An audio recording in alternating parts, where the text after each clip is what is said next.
नमस्कार, मी doctor Suresh, teacher education simplified चॅनलमध्ये आपलं स्वागत आहे. या व्हिडिओमधून आपण शैक्षणिक संशोधनाच्या अंतर्गत वापरली जाणारी चल ही संकल्पना आणि त्याचे प्रकार यांचा अभ्यास आपण करणार आहोत.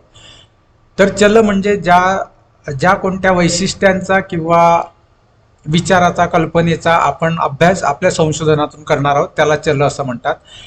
ही जी चलं असतात ही आपल्याला मेजर करता येतात, मोजता येतात, त्याच्यामध्ये आपल्याला बदल करता येतात, त्याला आपल्याला नियंत्रित करता येतात.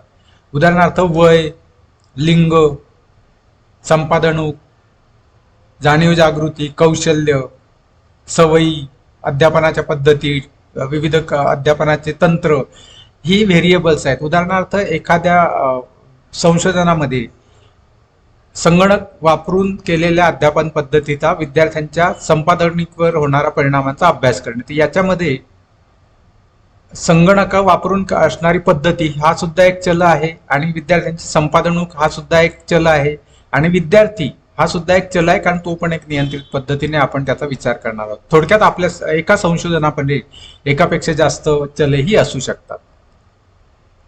या चलांचे काही प्रकार पडतात, त्यातली प्रामुख्याने दोन प्रकार आपण या स्लाइडमध्ये बघत आहोत. एक आहे स्वावलंबी किंवा स्वाश्रयी चल आणि दुसरा आहे परावलंबी किंवा आश्रयी चल. विशेषतः प्रायोगिक पद्धतीमध्ये एका चलाचा दुसऱ्या चलावर होणारा परिणाम ज्यावेळेस आपण अभ्यास करत असतो त्या संदर्भात हे प्रकार आपल्याला उपयोगी पडतात.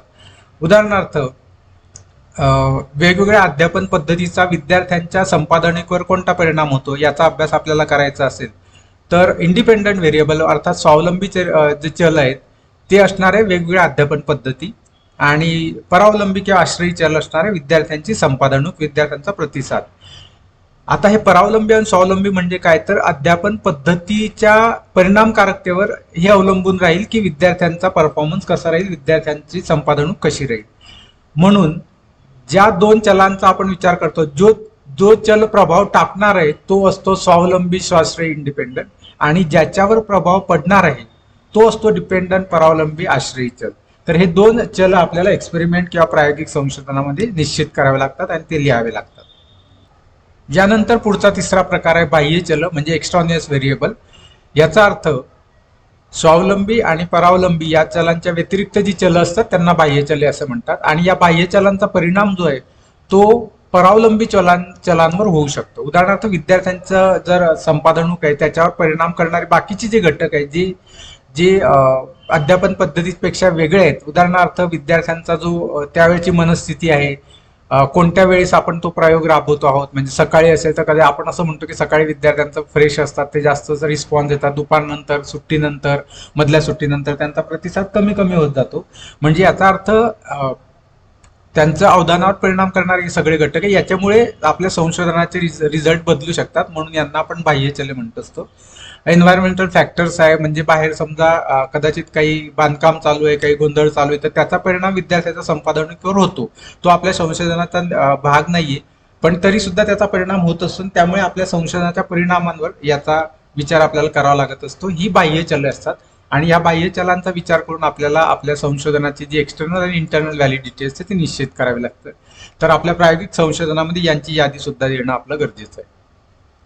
त्यानंतर जो चौथा प्रकार नियंत्रित चल असा आहे की ही जी बाह्य चल आहे यातली काही काही चले आपण नियंत्रित करू शकतो. उदाहरणार्थ विद्यार्थ्यांचा वयोगट हे जे चल आहे, त्यांचं लिंग हे आपण निश्चित करू शकतो की फक्त मुलांवर प्रयोग करणार, फक्त मुलींवर प्रयोग करणार किंवा फक्त एका 7वीच्या विद्यार्थ्यांवर किंवा 9वीच्या विद्यार्थ्यांवर, अशा पद्धतीने आपण एक वयोगट एक निश्चितपणे नियंत्रित करू शकतो. या व्यतिरिक्त आपण त्यांच्या संपादनिकेवरनं सुद्धा त्यांचे गट तयार करू शकतो, ते सुद्धा आपण नियंत्रित करू शकतो. उदाहरणार्थ एखाद्या विशिष्ट चाचणीमध्ये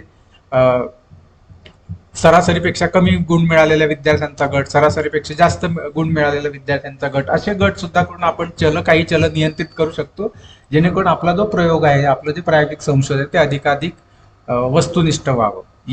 तर आपल्या संशोधनामध्ये, आपल्या प्रायोगिक संशोधनामध्ये या चलांचा उल्लेख करणं आपल्याला गरजेचं आहे की आपण बाह्य चलांपैकी कोणकोणती चले ही नियंत्रित केलेली आहेत. यानंतरचा अजून एक प्रकार आहे जो फारशा परिचित नसतो, तो म्हणजे स्टेटस व्हेरिएबल, स्थिती चल. हा प्रायोगिक संशोधनापेक्षा सर्वेक्षणामध्ये जास्त प्रमाणात विचार केला जातो, कारण की असे चल आहेत की ज्यांचा फक्त आपल्याला अभ्यास करायचा, त्यांच्यामध्ये बदल करायचा नाही. जेव्हा आपल्याला बदल करायचा असतो तेव्हा प्रायोगिक संशोधन असतं. इथे आपल्याला बदल करायचा नाहीये, फक्त आपल्याला स्टेटस बघायचा आहे, स्थिती बघायची की एखादा विशिष्ट व्हेरिएबल काय आहे. तर सर्वेक्षणामधून ज्यावेळेस आपण मतं जाणून घेतो शिक्षकांचे, उदाहरणार्थ शिक्षकांची मतं जाणून घेतलं की इंग्रजी अध्यापन पद्धती सध्या कोणकोणती पद्धतीने वापरले जातात, तर ह्याविषयीचं आपण त्यांचं मत जाणून घेऊ शकतो, किंवा पालकांचं आपण मत जाणत असतो, तर आपण स्टेटस बघत असतो, स्थिती बघत असतो की त्यांचं एका विशिष्ट वस्तूकडे, व्यक्तीकडे, विचाराकडे बघण्याचं काय मत आहे. तर जेव्हा आपल्याला फक्त मत जाणून घ्यायचं असतं, आपल्याला स्थिती अभ्यास करायची असते, त्याच्यात बदल करायचा नसतो, त्यावेळेस जे चल तिथे असतं त्याला आपण स्थितीचल किंवा स्टेटस व्हेरिएबल असं म्हणू शकतो. अशा पद्धतीने ही प्रायोगिक आणि सर्वेक्षणामध्ये उपयोगात आणलेली वेगवेगळी चल आहे.